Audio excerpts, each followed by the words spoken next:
মানে তোমার মুখে মাস্ক আছে? মাস্ক আছে তো তোমার কাছে? বাহ বাহ বাহ বাহ বাহ বাহ। তো গাইজ আর পাহাড় খাদান দেখতেই পাচ্ছেন, এইগুলোকে আশা করি আপনাদেরকে কেউ দেখাবে না ভিডিওতে। তো এই পাহাড়গুলো থেকেই পাথর তৈরি হয় এবং ডাস্ট তৈরি হয়। তো এইগুলোতে আমাদের বাড়ি ঘর হয়। আর এই পাহাড়ের ধুলো আর সকালকার কুয়াশা একদম একই গাইজ, কি বলবো আপনাদেরকে, একদম একই লেভেলের। তো গাইজ আর এই সাইডটা পড়ে যাচ্ছে ঝাড়খণ্ড সাইড।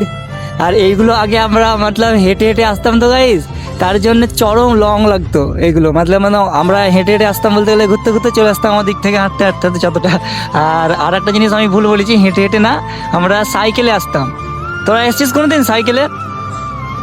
আর আমরা এই সাইডগুলো সাইকেল করে আসতাম, তো আমাদেরকে সেই লাগতো।